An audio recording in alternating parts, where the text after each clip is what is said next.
The journey of transformation often begins with the simple yet profound act of awareness.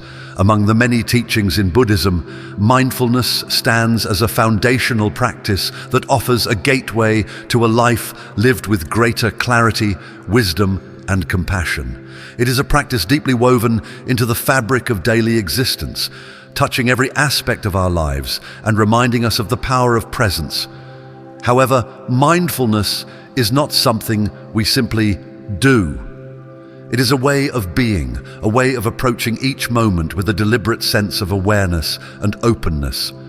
To live mindfully is to live fully, and in many ways, it is a practice that has the potential to transform not only our internal world, but also our relationships and interactions with the world around us. Mindfulness, known as sati in Pali, is often translated as awareness or presence of mind. Yet, these translations only hint at its true depth. It goes beyond just paying attention to the present moment. It is a state of being where the mind is fully awake, alert, and engaged without clinging to or pushing away whatever arises. In this state, we become fully attuned to our thoughts, feelings, sensations, and surroundings, observing them with a sense of spaciousness and non-judgment. This ability to observe the flow of experience without becoming entangled in it is one of the most transformative aspects of mindfulness. It allows us to step out of habitual patterns of reactivity and into a space of choice, where we can respond to life with greater wisdom and compassion. In our fast-paced world, it is easy to become lost in the relentless stream of thoughts, emotions, and external demands. Our minds are often scattered, jumping from one task to the next, from one worry to another. We are rarely fully present with what is happening right now. Instead, we are caught in the past, replaying memories or projecting ourselves into the future, anticipating events that have yet to unfold. This constant mental activity can lead to a sense of disconnection, not only from the present moment, but also from ourselves and others. Mindfulness offers a remedy to this fragmentation by grounding us in the here and now. It is a practice of coming back again and again to the present moment, anchoring ourselves in the flow of life as it unfolds. When we practice mindfulness, we are not trying to achieve a specific state of mind or to make anything happen. Rather, we are simply observing what is already happening. We bring a sense of curiosity and openness to whatever arises, whether it is a pleasant sensation, a difficult emotion, or a passing thought. In this way, mindfulness becomes a way of exploring the nature of our experience without judgment or attachment. It is about being fully present with life as it is, rather than how we think it should be. This practice of acceptance is one of the key aspects of mindfulness, and it is through this acceptance that true transformation begins. Mindfulness is often associated with meditation, and indeed, formal meditation practice is one of the most powerful ways to cultivate mindfulness. In meditation, we create the conditions for deep awareness by sitting quietly and focusing on the breath, body sensations, or other objects of attention. As we sit in stillness, we begin to notice the activity of the mind, the thoughts, emotions, and sensations that arise and pass away. At first, this awareness may seem fleeting, as the mind is often restless and distracted. But with continued practice, we develop the ability to observe the mind without getting swept away by its contents. This is where the true power of mindfulness lies, in the ability to witness the flow of thoughts and emotions without becoming identified with them. However, mindfulness is not limited to formal meditation practice. In fact, the real fruits of mindfulness are realized when we bring this quality of awareness into our everyday lives. Every moment presents an opportunity to be mindful, whether we are eating, walking, working, or interacting with others. The challenge is to remember to be present and to bring our attention back to the present moment when it inevitably wanders. This is why mindfulness is often referred to as a practice. It is something we must continually cultivate, moment by moment, day by day. One of the most transformative aspects of mindfulness is its ability to help us see clearly the patterns of thought and behavior that cause us suffering. So much of our pain, both mental and emotional, arises from habitual reactions to life's challenges. For example, when we are faced with a difficult situation, we may react with frustration, anger, or fear. These reactions are often automatic, conditioned by past experiences, and we may not even be fully aware of them. Mindfulness allows us to see these patterns as they arise, giving us the space to choose a different response. Instead of reacting out of habit, we can respond with greater clarity, compassion, and wisdom. Take, for instance, the experience of stress. In today's world, stress is an almost ubiquitous part of life. Whether it's work pressures, family responsibilities, or personal challenges, we all encounter situations that trigger feelings of stress and overwhelm. When we are not mindful, stress can easily take over, manifesting as tension in the body, racing thoughts, and heightened emotions. We may find ourselves reacting to stress by becoming irritable, anxious, or withdrawn. But when we bring mindfulness to the experience of stress, we begin to notice it as it arises. We feel the tension in the body, we observe the racing thoughts, and we acknowledge the emotions. In doing so, we create a space between the experience of stress and our habitual reaction to it. This space is where transformation happens. Instead of being carried away by stress, we can meet it with awareness. We can breathe into the tension in the body, allowing it to soften. We can observe the racing thoughts without getting caught up in them. And we can acknowledge the emotions without letting them control us. This simple act of being present with our experience, rather than resisting or reacting to it, can radically change how we relate to stress. Over time, mindfulness can help us develop a more balanced and resilient approach to life's challenges. Mindfulness also deepens our connection to ourselves and to others. When we are fully present, we are more in touch with our own needs, emotions, and desires. We become more aware of the subtle signals our bodies send us, whether it's a feeling of fatigue, hunger, or discomfort. This awareness allows us to take better care of ourselves, making choices that support our well-being. For example, we may notice that we are feeling tired and choose to rest rather than pushing ourselves to keep going. Or we may become aware of feelings of loneliness or sadness and reach out for support rather than suppressing those emotions. In our relationships, mindfulness fosters deeper connection and understanding. When we are mindful, we are fully present with the other person, listening deeply to what they are saying and sensing the emotions behind their words. We are less likely to be distracted by our own thoughts or judgments, and more likely to respond with empathy and compassion. This quality of presence can transform our interactions with others, whether it's with a partner, a friend, or a colleague. By being fully present, we create a space of openness and trust, where authentic connection can flourish. Mindfulness also helps us to see the interconnectedness of all things. In Buddhism, this interconnectedness is known as interbeing, the recognition that all life is interdependent and interconnected. When we practice mindfulness, we begin to see how our thoughts, actions, and choices impact not only ourselves, but also the world around us. We become more aware of the ripple effects of our actions, whether it's the way we speak to someone and the food we choose to eat, or the way we treat the environment. This awareness of interconnectedness naturally leads to a greater sense of responsibility and care for others and for the world. For example, when we eat mindfully, We are not only present with the taste and texture of the food, but we also become aware of where the food came from, the people who grew and prepared it, and the resources that were used to bring it to our table. This awareness fosters a sense of gratitude and appreciation for the interconnected web of life that supports us. It also encourages us to make choices that are in alignment with our values, whether it's choosing to eat more sustainably or being mindful of how much food we consume. In addition to fostering a sense of interconnectedness, mindfulness also helps us to cultivate greater compassion. When we are fully present with our own experience, we begin to see the ways in which we create suffering for ourselves.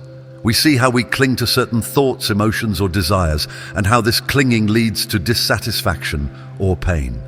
This insight into our own suffering naturally opens the heart to the suffering of others. We realize that just as we experience pain, so do others.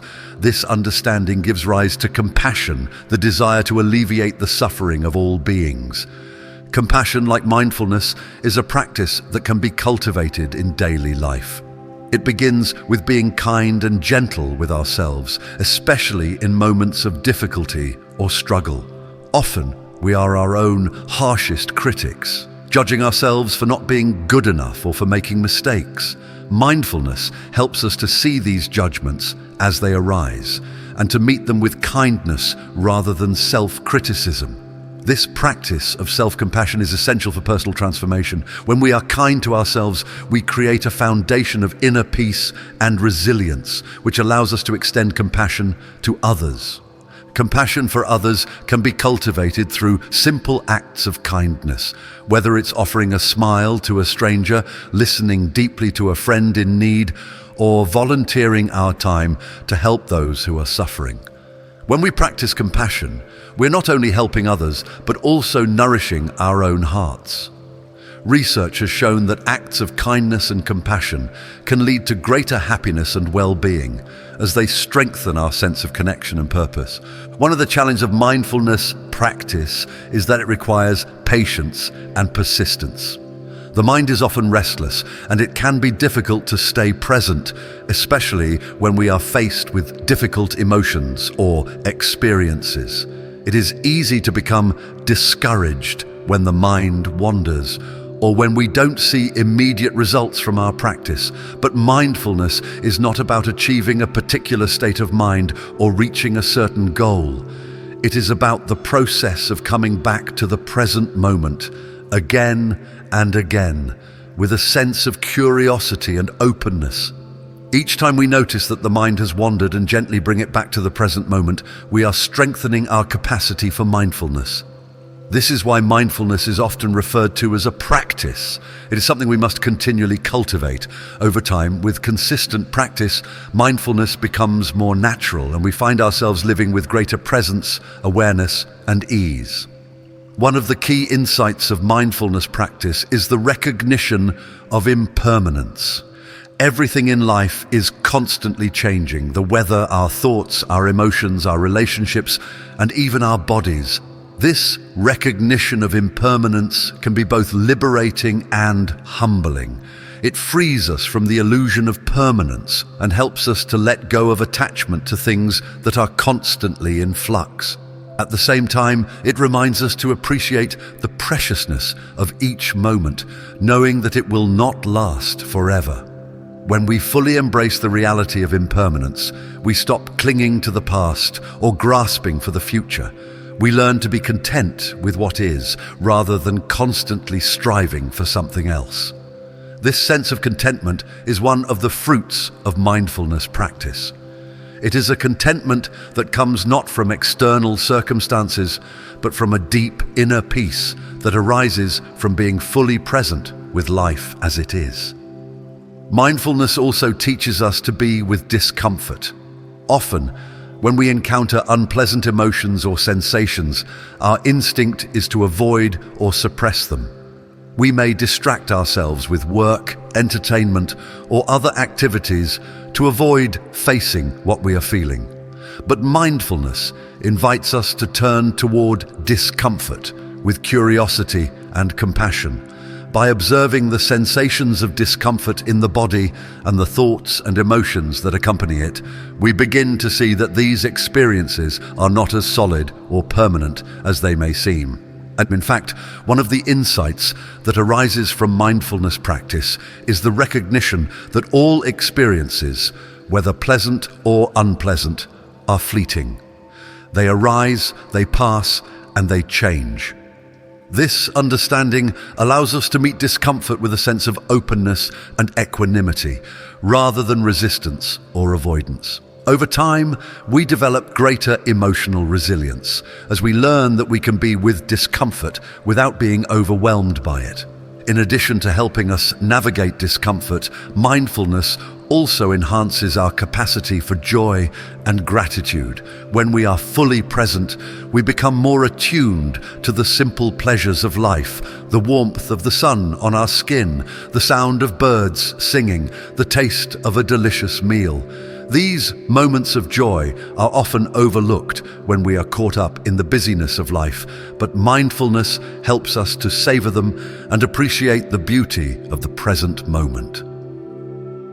Gratitude naturally arises from this practice of presence. When we are mindful, we begin to see all the ways in which life is supporting us, from the air we breathe, to the food we eat, to the people who care for us.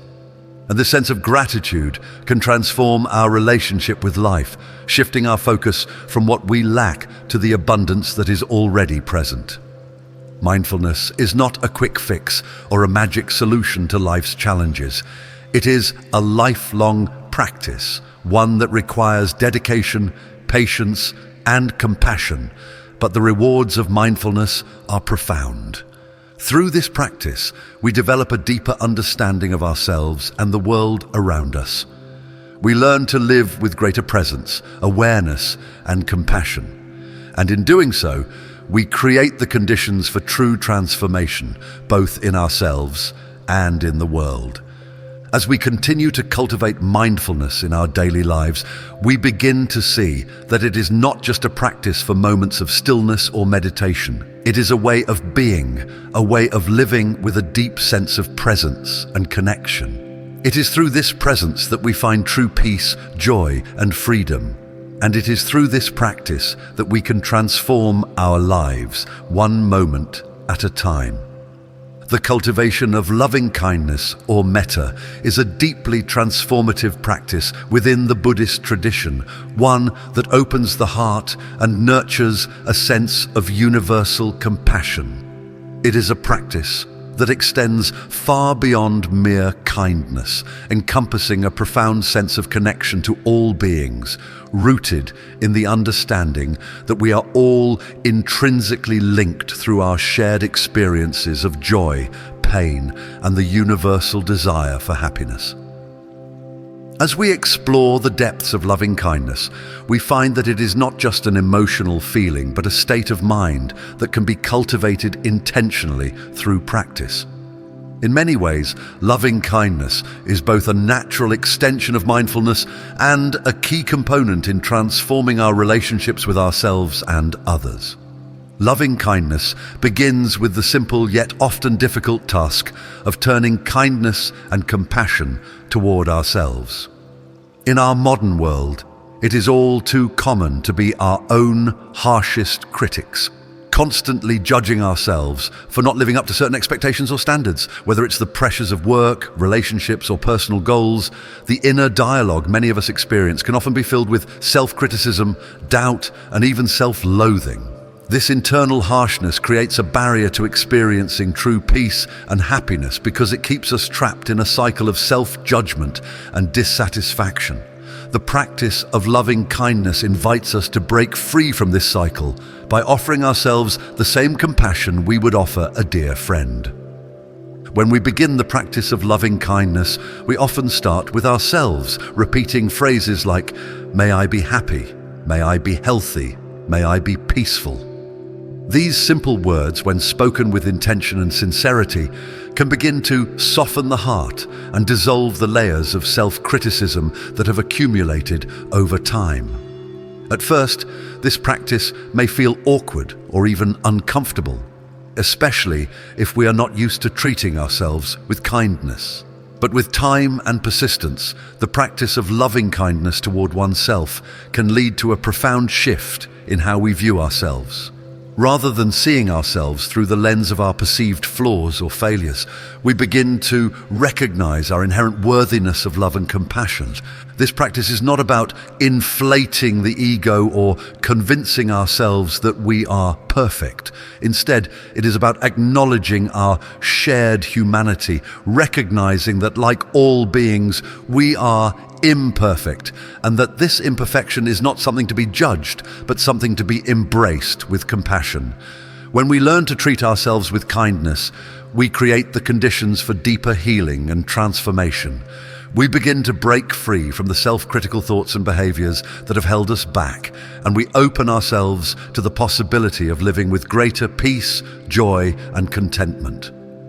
Loving kindness toward oneself is the foundation for extending this practice to others. Once we have cultivated a sense of compassion for ourselves, we can begin to extend that same compassion outward, starting with those we love. This often feels more natural because we are already inclined to care for and support the people closest to us. As we silently repeat phrases like, "May you be happy," "May you be healthy," "May you be peaceful," we are nurturing our innate capacity for love and kindness. This practice helps us to deepen our connection with others and reinforces our desire for their well-being. But the practice of loving kindness does not stop with those who are easy to love. In fact, the true power of metta lies in its ability to transcend personal preferences and attachments. After extending loving kindness to ourselves and those we love, we begin to offer it to people with whom we have neutral relationships, those we may interact with regularly but don't feel particularly close to. This might include colleagues, acquaintances, or even strangers. In doing so, we expand our circle of compassion, recognizing that all beings, whether known to us or not, share the same desire for happiness and freedom from suffering. This part of the practice challenges us to go beyond our immediate circle of loved ones and to develop a more universal sense of compassion. It asks us to open our hearts to people we may not know personally, but who, like us, are navigating the joys and difficulties of life. By extending loving kindness to neutral people, we begin to dissolve the boundaries we often place between us and them. We start to see that at the core, all beings are interconnected and deserving of kindness. As we continue this practice, we eventually arrive at one of the most challenging aspects of loving kindness, extending compassion to those we may consider difficult or even hostile. Offering loving kindness to people we dislike or those who have hurt us can feel nearly impossible at times. Our natural inclination is to withhold kindness from those who have wronged us, believing that they do not deserve our compassion. But in the practice of metta, we are encouraged to move beyond these judgments and to recognize that even those who cause harm are, at their core, suffering. When someone acts out of anger, hatred, or fear, they are often driven by their own pain and confusion. By offering loving kindness to difficult people, we acknowledge this reality without condoning their harmful actions. We are not excusing their behavior, but rather we are choosing to respond with compassion rather than with anger or resentment. This shift in perspective can be incredibly healing, both for ourselves and for our relationships with others. When we hold on to anger and resentment, we are the ones who suffer. These emotions weigh heavily on our hearts and minds, keeping us trapped in cycles of bitterness and hostility. By offering loving kindness to those who have hurt us, we begin to release the hold that these negative emotions have over us. We free ourselves from the burden of carrying anger and open the door to forgiveness and healing. The practice of loving kindness toward difficult people is one of the most powerful tools for cultivating forgiveness. Forgiveness is not about forgetting or condoning harm, but about freeing ourselves from the suffering caused by holding on to anger. When we forgive, we release ourselves from the grip of resentment and allow ourselves to move forward with peace and clarity. This does not mean that we forget the harm that was done or that we allow ourselves to be mistreated. Rather, it means that we choose to let go of the emotional burden that comes with holding on to anger and resentment. This aspect of the practice can be particularly challenging, especially when the harm we have experienced is deep or ongoing. It may take time and repeated practice to cultivate loving kindness toward those who have hurt us. And that's okay. The process of developing compassion and forgiveness is not linear, nor is it something that can be forced.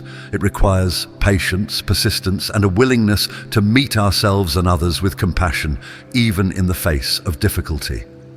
Loving kindness also extends beyond individuals to encompass all beings. In Buddhism, this includes not only humans, but all sentient beings, animals, plants, and the entire natural world.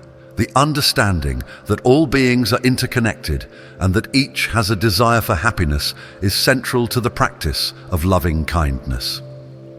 As we continue to cultivate this practice, we begin to recognize the vast web of life that surrounds us and to develop a deep sense of responsibility and care for the well-being of all living creatures. This expanded sense of compassion can lead to significant changes in how we live our daily lives.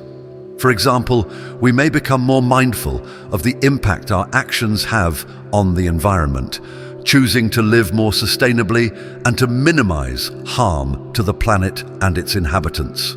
We may also become more attuned to the suffering of animals and make choices that reflect our commitment to reducing that suffering, whether it's through dietary choices, supporting animal welfare, or simply treating all living beings with kindness and respect. At its core, the practice of loving kindness is about recognizing the fundamental interconnectedness of all life. It is about seeing beyond the surface-level differences that often divide us and acknowledging the shared humanity and inherent worth of every being. This recognition helps to dissolve feelings of separation and isolation, fostering a sense of belonging and connection that can be deeply healing.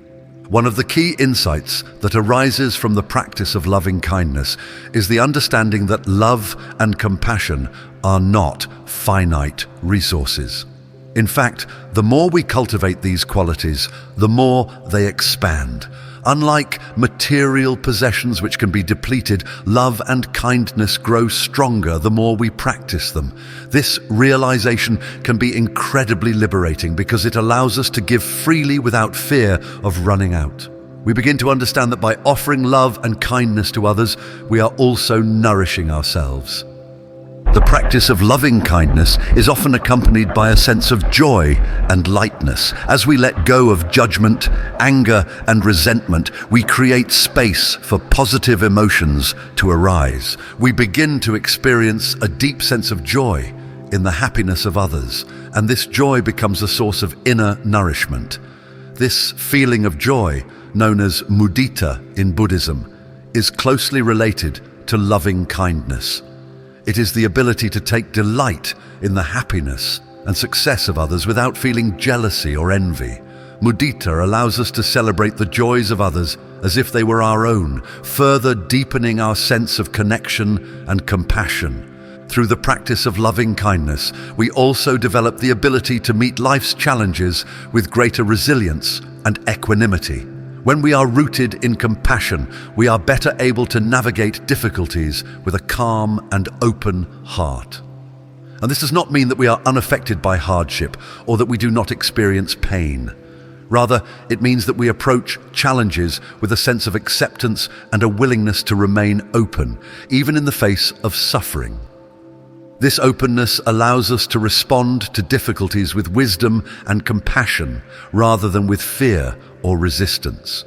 One of the remarkable things about the practice of loving kindness is that it has the potential to transform not only our inner world, but also the world around us.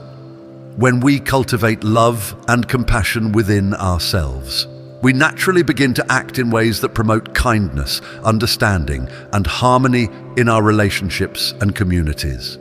Our actions become a reflection of the love we have cultivated, and this love has a ripple effect, touching the lives of those around us in ways we may not even realize.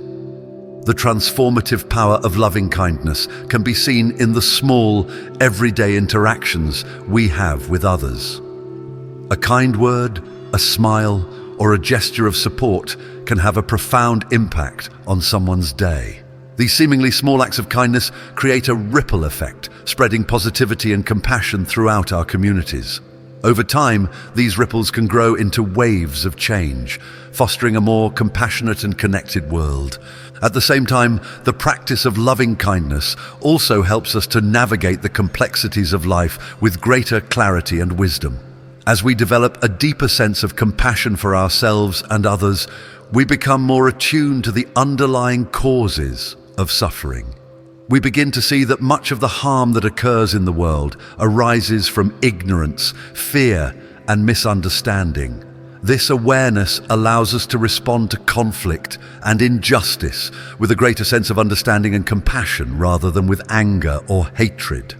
For example, when we encounter someone who is acting out of anger or hostility, the practice of loving kindness encourages us to look beyond the surface of their behavior and to recognize the suffering that may be driving their actions. Rather than reacting with anger or judgment, we can respond with compassion, understanding that their behavior may be a reflection of their own pain or confusion. This shift in perspective can transform how we interact with others, leading to more peaceful and constructive outcomes. The practice of loving kindness also invites us to take responsibility for our own actions and the ways in which we contribute to the suffering of others. It encourages us to be mindful of how our words, actions, and attitudes impact those around us and to make choices that reflect our commitment to kindness and compassion. This practice of self-awareness and accountability is essential for creating a more just and compassionate world. Loving kindness is a practice that can be cultivated by anyone, regardless of their background or spiritual beliefs. It is a universal quality that transcends cultural and religious boundaries, and it has the power to transform individuals, relationships, and communities. Whether we are practicing loving kindness through formal meditation or through simple acts of kindness in our daily lives, the impact of this practice is profound. As we continue to cultivate loving kindness, we begin to experience a deep sense of peace and contentment that arises from knowing that we are contributing to the well-being of all beings. This sense of peace is not dependent on external circumstances, but rather it is a reflection of the love and compassion that we have cultivated within ourselves. It is a peace that comes from knowing that in each moment we have the ability to choose kindness, to choose love, and to choose compassion. In this way, the practice of loving kindness becomes a path to true happiness and fulfillment. It is a practice that opens the heart, transforms the mind, and creates the conditions for lasting peace, both within ourselves and in the world around us. As we continue to practice loving kindness, we discover that love is not something we need to seek outside of ourselves. It is something that resides within us, waiting to be awakened and shared with the world.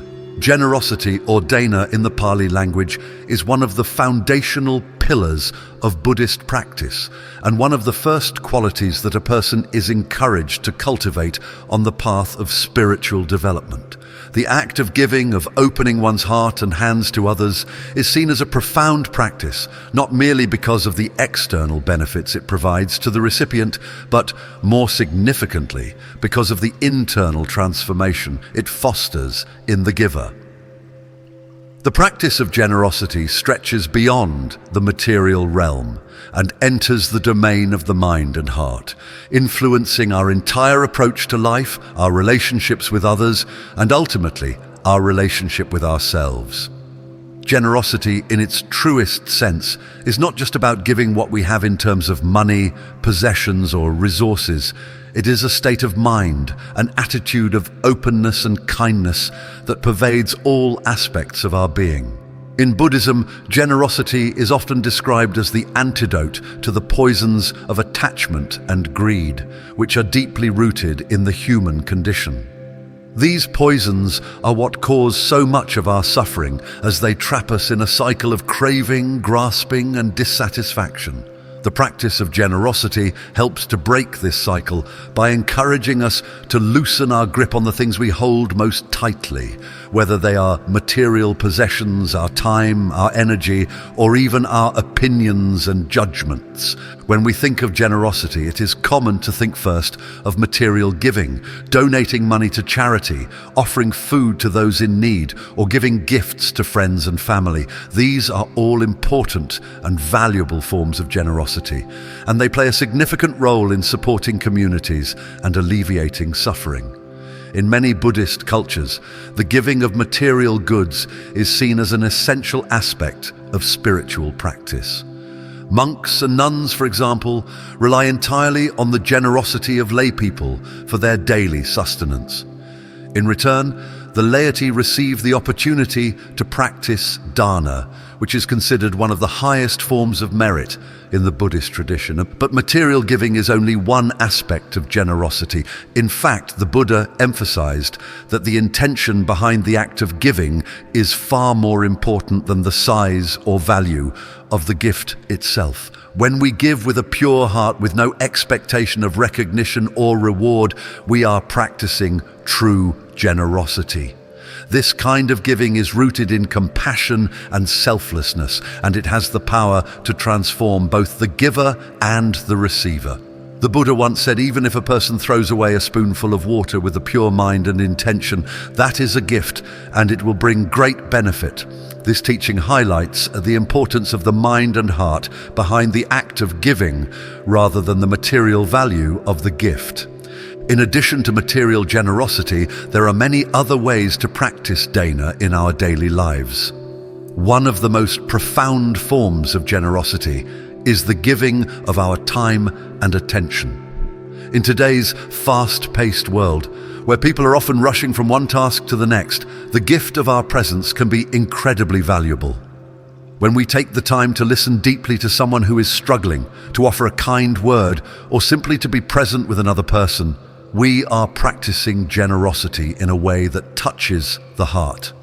This kind of giving creates a space for connection and understanding, and it helps to alleviate the isolation and loneliness that so many people experience. Generosity can also take the form of sharing our knowledge, skills, and expertise. When we teach others, when we offer guidance or mentorship, we are giving something that has the potential to change lives.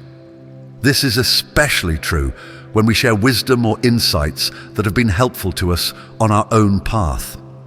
In the Buddhist tradition, the sharing of the Dharma, the teachings of the Buddha, is considered the highest form of giving. This is because the Dharma has the power to liberate people from suffering and lead them to enlightenment. When we share the Dharma, whether through formal teaching or simply by embodying its principles in our daily lives, we are offering a gift that has immeasurable value. Another form of generosity that is often overlooked is the generosity of forgiveness. When we forgive someone who has wronged us, we are letting go of the burden of anger, resentment, and the desire for revenge. Forgiveness is not about condoning harmful behavior or pretending that nothing happened. Instead, it is about releasing the grip that the past has on us and allowing ourselves to move forward with a lighter heart. In this way, forgiveness is a profound act of generosity, both toward ourselves and toward the person we are forgiving. It frees us from the chains of resentment and opens the door to healing and reconciliation.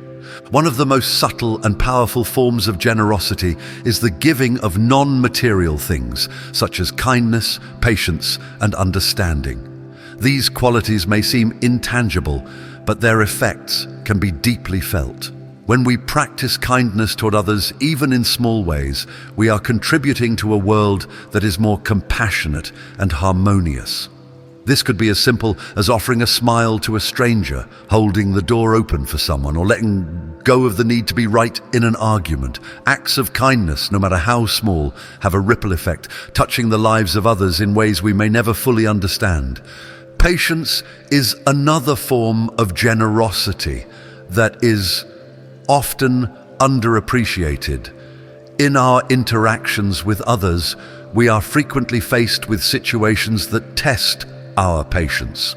Whether it's dealing with a difficult colleague, waiting in a long line, or managing the frustrations of daily life. When we practice patience, we are giving others the gift of our calm and composed presence. Instead of reacting with irritation or anger, we choose to respond with understanding and compassion. This form of generosity not only benefits the other person, but also brings peace to our own hearts. The practice of generosity is not limited to interactions with other people. It also extends to our relationship with the natural world. In many ways, the earth and all its creatures are constantly giving to us, providing the air we breathe, the food we eat, and the beauty that surrounds us. When we recognize the generosity of the earth, we can begin to cultivate a sense of gratitude and responsibility for its well-being. This might involve making more mindful choices about how we use resources, reducing waste, or supporting efforts to protect the environment. In this way, generosity becomes a way of life, a practice that permeates all our interactions with people, with animals, and with the planet itself. One of the central teachings of Buddhism is that generosity benefits not only the receiver, but also the giver.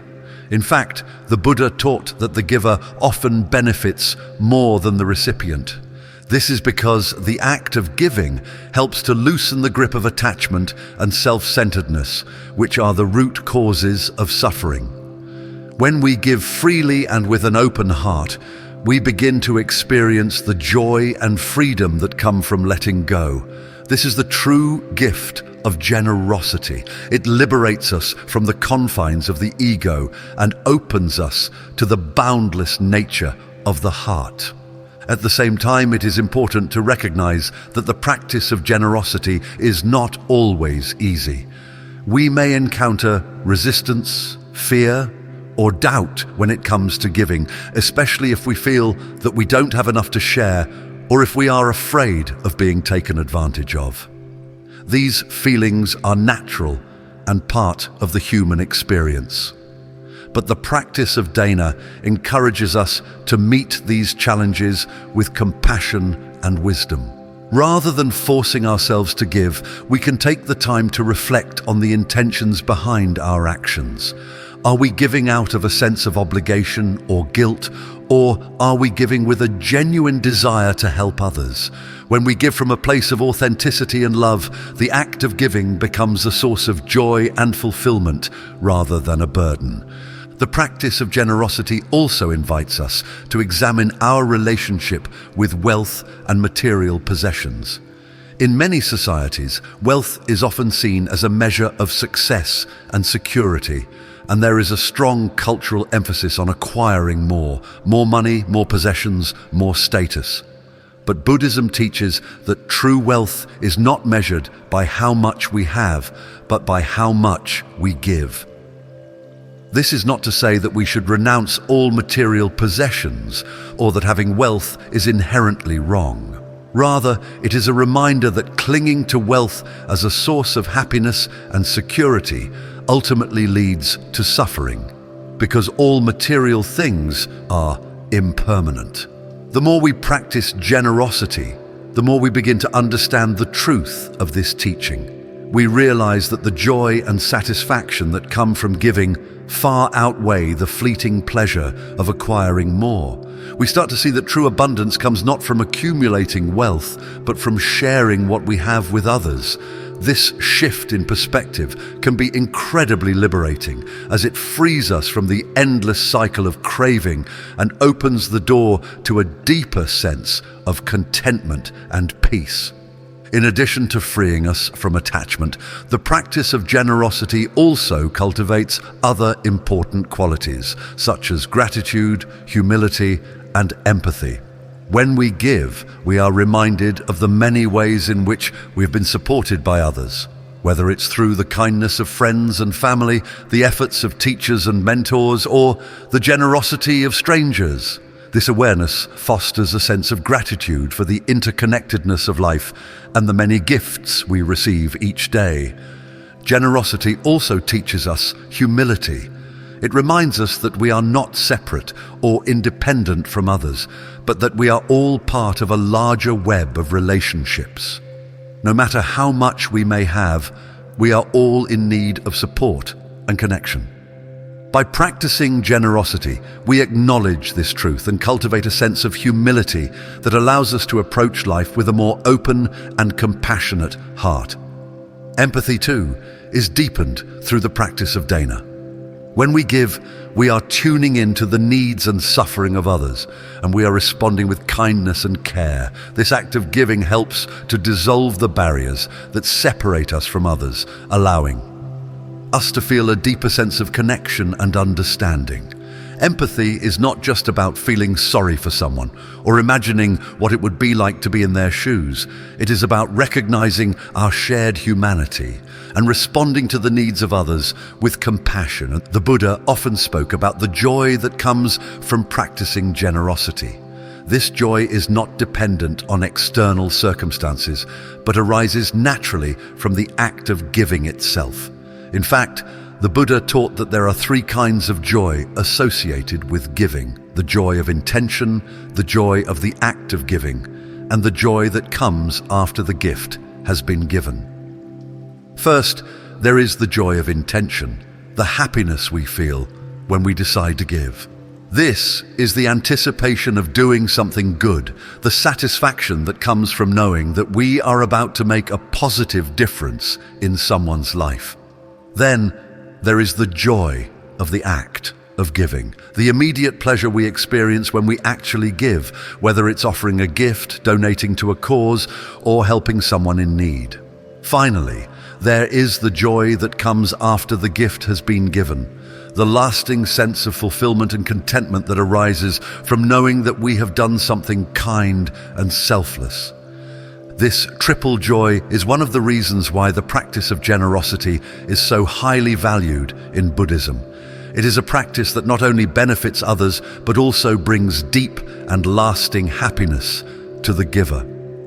The more we practice generosity, the more we begin to experience this joy in our daily lives. We discover that the act of giving is its own reward, and that true happiness comes not from taking or acquiring, but from sharing and connecting with others. As we continue to cultivate generosity, we may begin to notice subtle changes in our minds and hearts. We may find that we are less focused on our own needs and desires and more attuned to the needs of others. We may find that we are more content with what we have and less driven by the urge to accumulate more. We may also notice that our relationships with others become more harmonious as the practice of generosity fosters a spirit of kindness, cooperation, and mutual respect. Generosity is not a one-time act, but a way of life. It is a practice that can be cultivated in every moment, in every interaction, and in every choice we make. Whether we are giving material goods, our time, our attention, or our love, the practice of dana has the power to transform our lives and the lives of those around us. It is a practice that opens the heart, frees the mind, and brings us closer to the true nature of happiness. The essence of ethical living, known as sila in the Buddhist tradition, is central to the path of personal and spiritual transformation. In many ways, ethical living provides the foundation upon which all other practices, such as mindfulness, compassion, and wisdom, are built. Without this foundation, it is difficult to develop the inner calm and clarity needed for deeper meditative and contemplative practices. Ethical living is not merely a set of rules or guidelines to follow. It's a way of being that reflects an alignment between our actions, intentions, and the fundamental principles of non-harming and compassion. Through ethical living, we cultivate a life that is rooted in respect for ourselves, others, and the natural world. In Buddhism, ethical conduct is traditionally defined by the 5 precepts, which serve as the core ethical guidelines for lay practitioners. These precepts are not commandments in the way that one might find in other religious traditions. Rather, they are training rules designed to help individuals cultivate greater awareness and compassion in their lives. The precepts are aspirational practices, and they are meant to be undertaken with the understanding that ethical living is a lifelong journey of learning, reflection, and growth. They encourage us to live in harmony with the world around us by guiding us away from actions that cause harm and towards actions that promote well-being. The first precept, which is often considered the most fundamental, is the commitment to refrain from killing or harming living beings. This precept is rooted in the principle of ahimsa, or non-harming, which is central to many Eastern spiritual traditions. The Buddha taught that all living beings have a desire to be free from suffering, and that by causing harm to others, whether human, animal, or otherwise, we perpetuate suffering in the world. The practice of non-harming is not just about avoiding physical violence. It extends to our thoughts, words, and actions. Even subtle forms of harm, such as speaking harshly or holding feelings of ill will towards others, are considered violations of this precept. Living in alignment with the first precept encourages us to develop a deep respect for the sanctity of life. It calls us to be mindful of how our actions impact others and to cultivate an attitude of kindness and care towards all beings, no matter how small or seemingly insignificant. In practical terms, this precept might manifest in many different ways, from choosing to eat a more plant-based diet to being mindful of how we interact with insects or wildlife. It also extends to how we treat people in our daily lives, whether it's choosing to respond with patience and understanding instead of anger, or offering support to someone in need rather than turning away.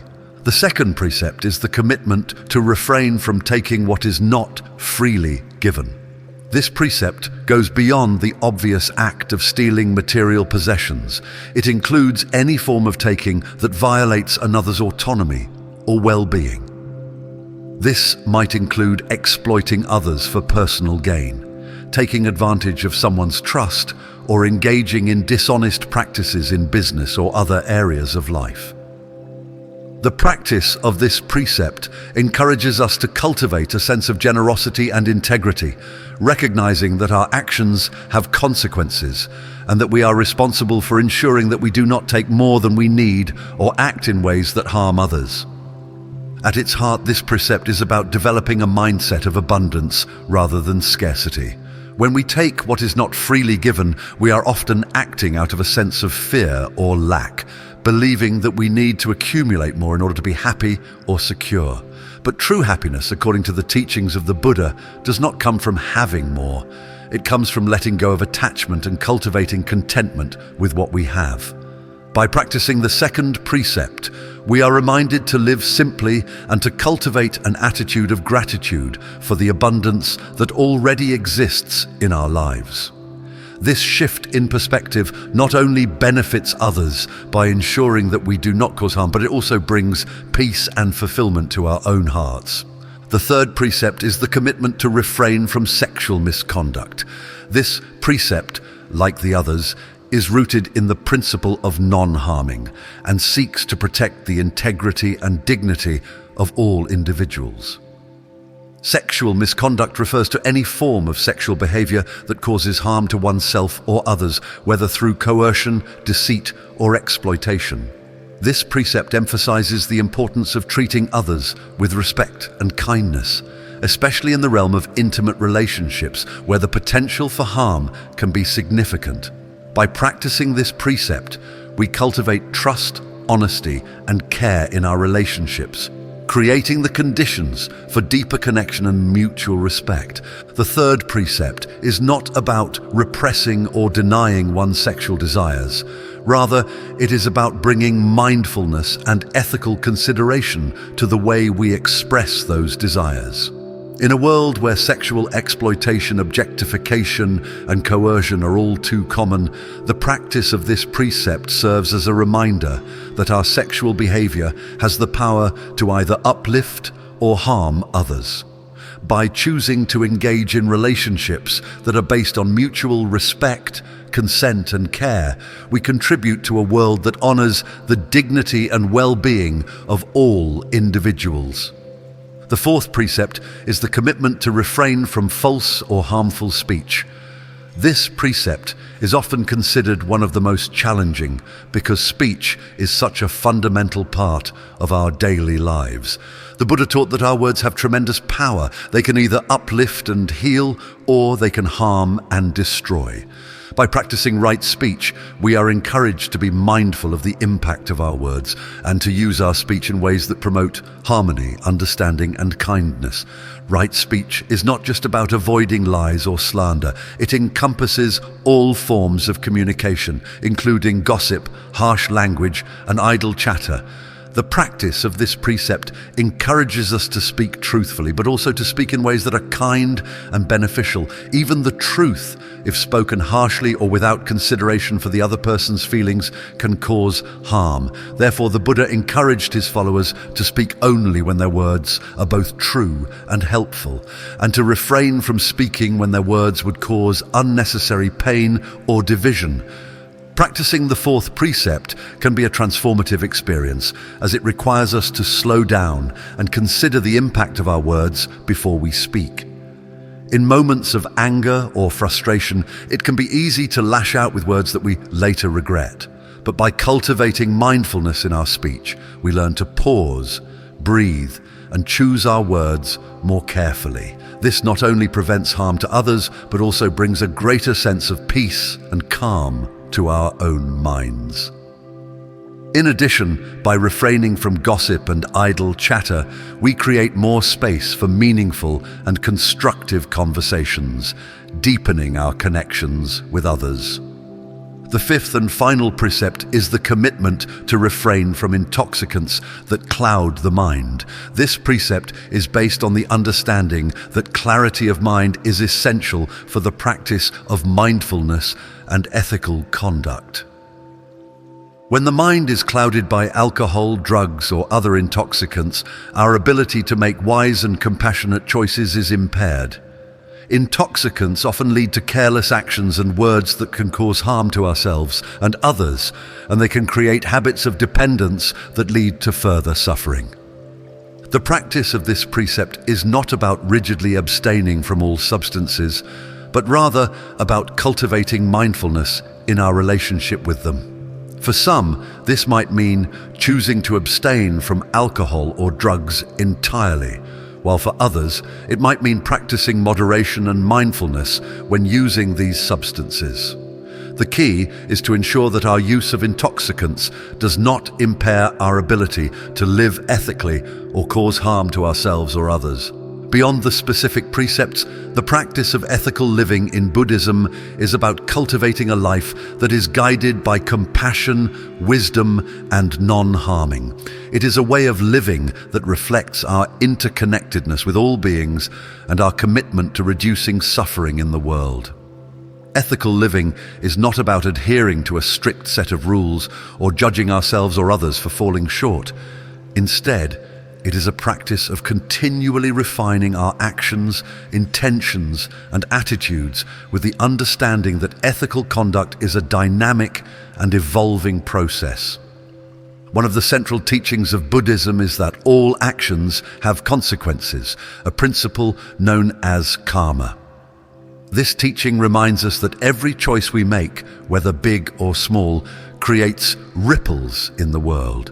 Our actions, words, and even thoughts shape not only our own lives, but also the lives of those around us. When we act ethically, we create positive karma that leads to greater peace and happiness, both for ourselves and for others.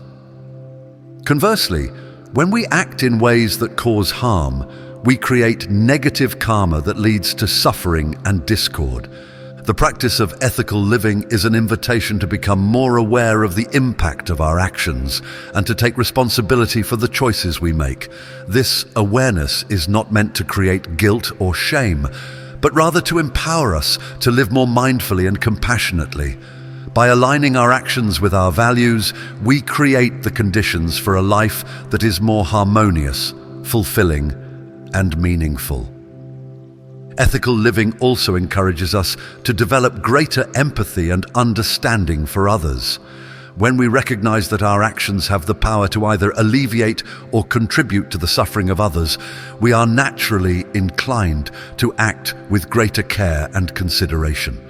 This empathy extends not only to humans, but to all sentient beings.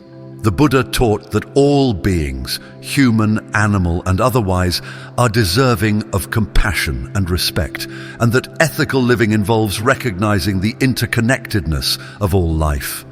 In practical terms, this might mean making more mindful choices about the products we buy, the food we eat, or the way we treat the environment. It might also mean cultivating greater patience, tolerance, and kindness in our interactions with others, especially when we are faced with difficult or challenging situations. Ethical living is not just about avoiding harm. It is about actively contributing to the well-being of others and creating a world that is more just, compassionate, and sustainable. One of the most transformative aspects of ethical living is the way it helps to cultivate inner peace and mental clarity. When we live in alignment with our values and act in ways that are consistent with our principles, we experience a sense of integrity and wholeness. This sense of integrity brings a deep sense of peace because we are no longer at odds with ourselves or with the world around us. We are able to rest in the knowledge that we are doing our best to live a life that is kind, compassionate, and just. Conversely, when we act in ways that are inconsistent with our values, whether through dishonesty, selfishness, or harm, we create inner conflict and disturbance. The mind becomes agitated by guilt, shame, or fear, and this agitation prevents us from experiencing true peace. The practice of ethical living is a way of calming the mind by aligning our actions with the principles of non-harming and compassion. When the mind is calm and at peace, it becomes a fertile ground for the development of mindfulness, concentration, and wisdom. Ethical living also plays a crucial role in the development of wisdom, which is one of the 3 pillars of the Buddhist path, the other 2 being ethical conduct and mental discipline. Wisdom, in the Buddhist sense, is not just intellectual knowledge. It is a deep understanding of the nature of reality, including the truths of impermanence, suffering, and non-self. Ethical living helps to cultivate this wisdom by creating the conditions for clarity of mind and heart. When we act ethically, we are able to see more clearly the consequences of our actions and to make choices that are in alignment with the truth of interdependence and interconnectedness. The practice of ethical living also teaches us humility. It reminds us that we are not separate from the world or from others, but that our actions are part of a larger web of relationships and interdependence. By living ethically, we acknowledge our responsibility to contribute to the well-being of others and the world. This sense of responsibility is not a burden, but rather a source of joy and fulfillment. When we act with kindness and compassion, we experience the joy that comes from knowing that we are contributing to a world that is more just, peaceful, and harmonious. In this way, ethical living is not just about what we do. It is about who we are becoming. It is a path of transformation that encourages us to cultivate the qualities of compassion, wisdom, and integrity in every aspect of our lives. It is a practice that deepens our connection to ourselves, to others, and to the world, and it creates the conditions for a life that is rich in meaning, purpose, and fulfillment. As we continue to walk the path of ethical living, we may find that the practice becomes less about following specific rules and more about cultivating a deep sense of care and respect for all beings. We begin to see that ethical living is not just a set of external behaviors, but a way of relating to the world with kindness, compassion, and wisdom. It is a practice that transforms not only our actions but also our hearts and minds, leading us towards greater peace, freedom, and happiness. Meditation, known as bhavana in Pali, is a practice that lies at the heart of Buddhist teachings and is perhaps the most well-known aspect of the spiritual path. It is often thought of as a way to cultivate mindfulness and concentration.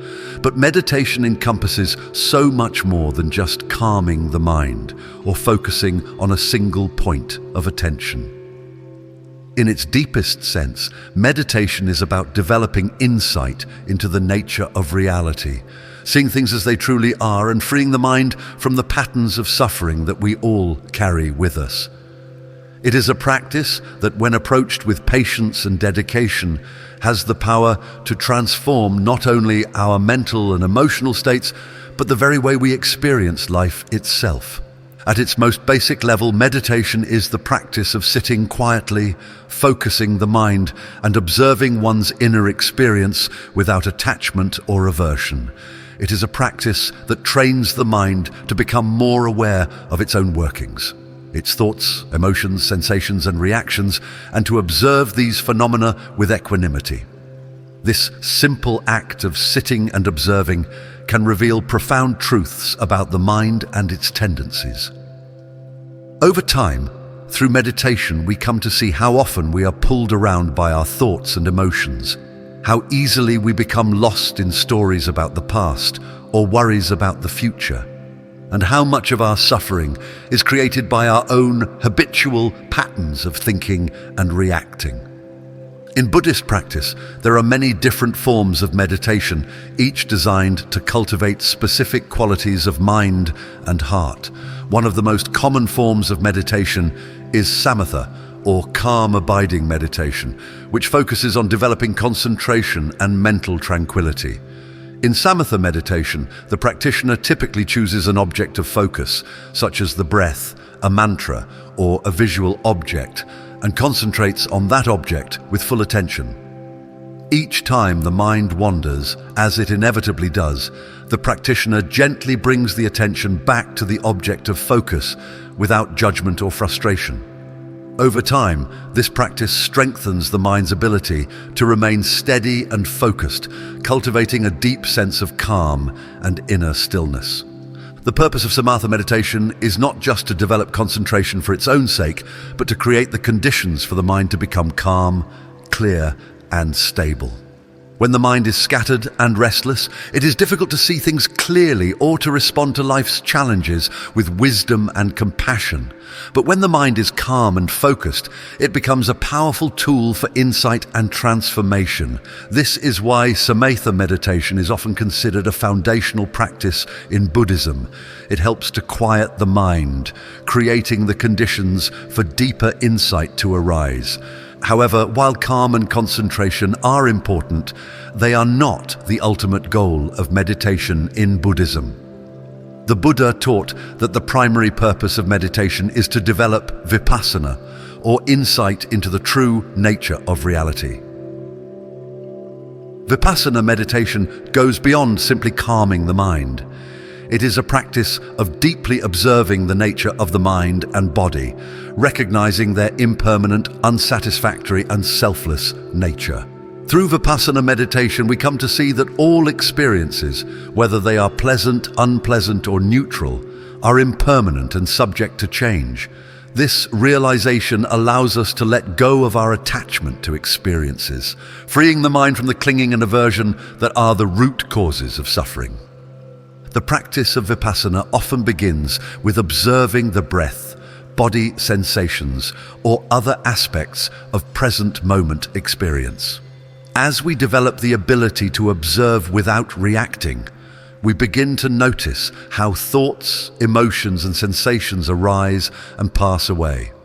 We see that nothing in our experience is permanent. Everything is in a constant state of flux. This insight into impermanence, known as anicca, is one of the key realizations that arise from meditation. It helps us to understand that clinging to anything, whether it's a thought, feeling, person, or situation, is a source of suffering because nothing can be held onto forever. As we continue to practice vipassana, we also begin to see that the things we often desire or fear, pleasure, pain, success, failure, are not as solid or substantial as they appear. They arise in the mind, linger for a while, and then dissolve. This recognition of the impermanence and insubstantiality of all things leads to a profound sense of freedom. We stop chasing after fleeting pleasures or running away from discomfort because we see that both pleasure and pain are temporary. This does not mean that we stop enjoying life or that we become indifferent to suffering. Rather, it means that we develop a sense of equanimity, a balanced mind that is not swayed by the ups and downs of life.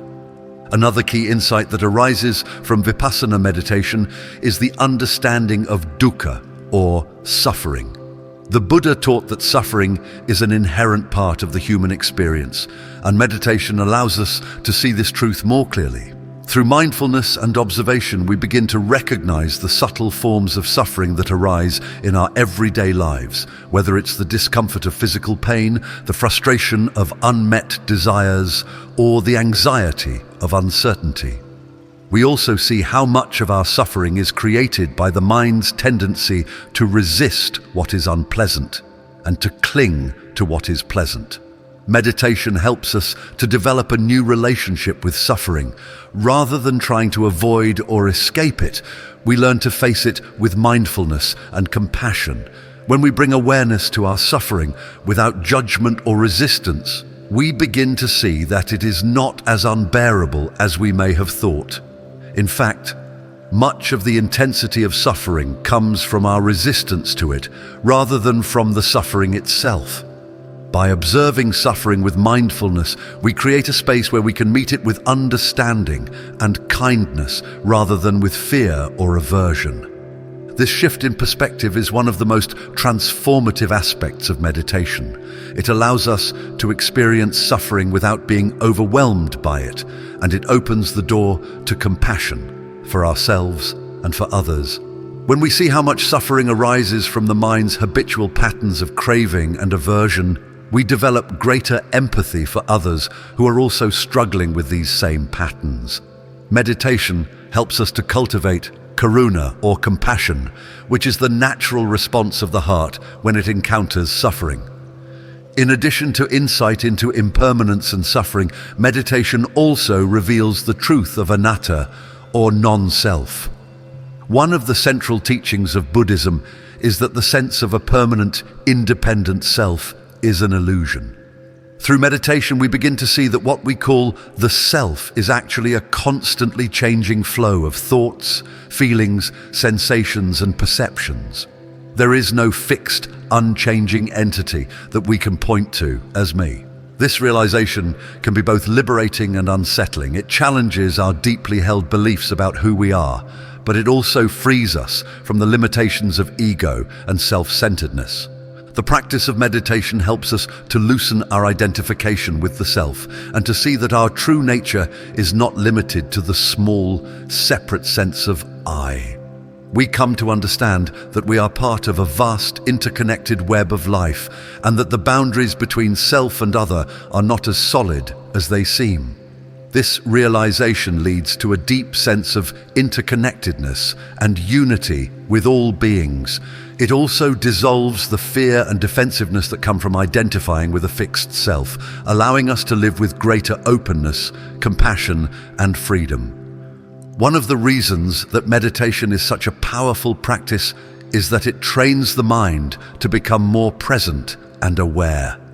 In our daily lives, we are often caught up in the distractions and busyness of the world. Our minds are constantly jumping from one thought to the next, rarely resting in the present moment. this scattered, restless state of mind creates stress, anxiety, and confusion, making it difficult to experience peace and clarity.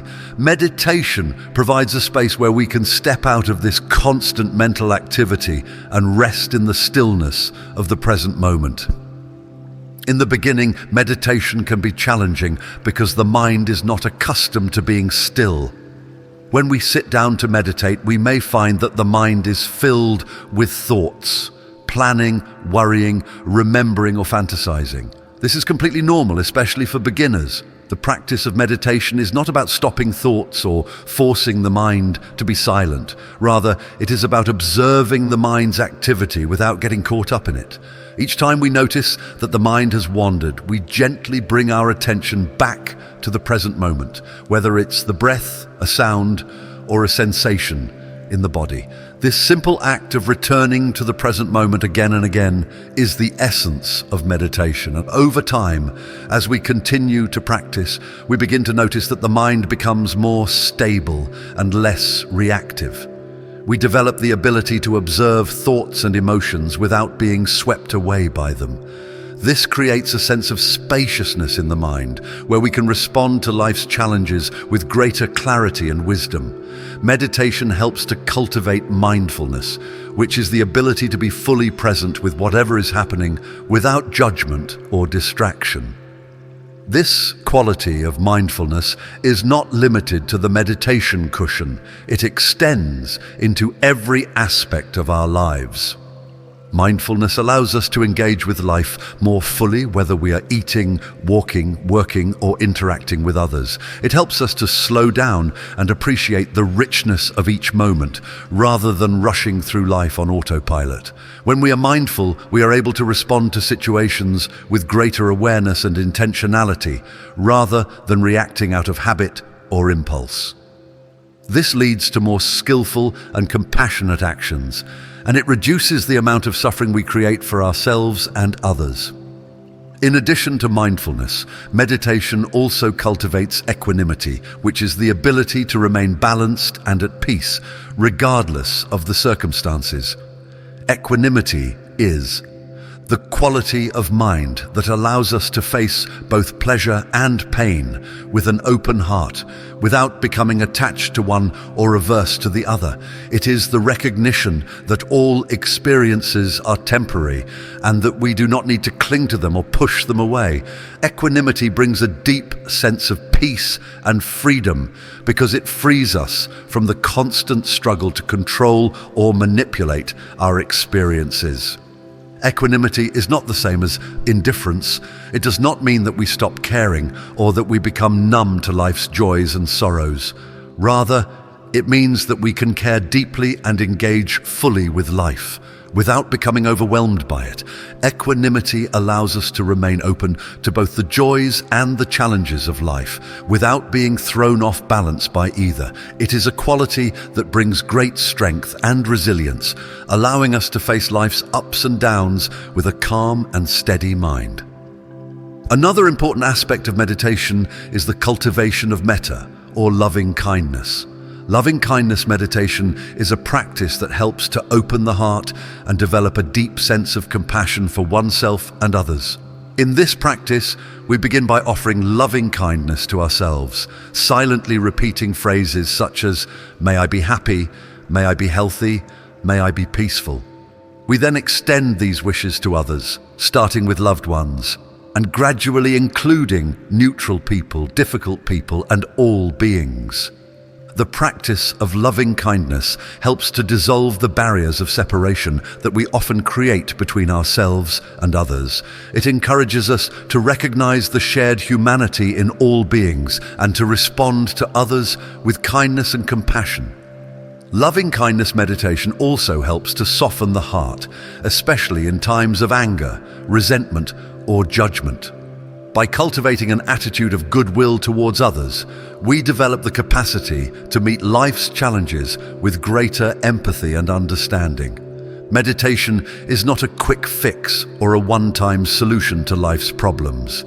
It is a lifelong practice that requires patience, persistence, and dedication. In the beginning, It may feel difficult or even frustrating, especially when the mind is restless or agitated. But with time and consistent practice, meditation becomes a refuge, a place where we can return to again and again for peace, clarity, and insight. As we continue to practice meditation, we may begin to notice subtle changes in our minds, our hearts, and our lives. We may find that we are less reactive, more present, and more compassionate. We may develop a deeper sense of inner peace, even in the midst of life's challenges. And we may experience moments of profound insight into the nature of reality. Insights that have the power to transform the way we see ourselves and the world. Ultimately, the practice of meditation is a journey of self-discovery and liberation. It is a path that leads us to the heart of who we truly are, beyond the stories and identities that we have constructed. Through meditation, we come to see that our true nature is not limited to the small, separate self, but is vast, boundless, and interconnected with all of life. This realization brings a deep sense of freedom and peace, a freedom that is not dependent on external circumstances, but that arises from within. Meditation is a gift that we give to ourselves and to the world.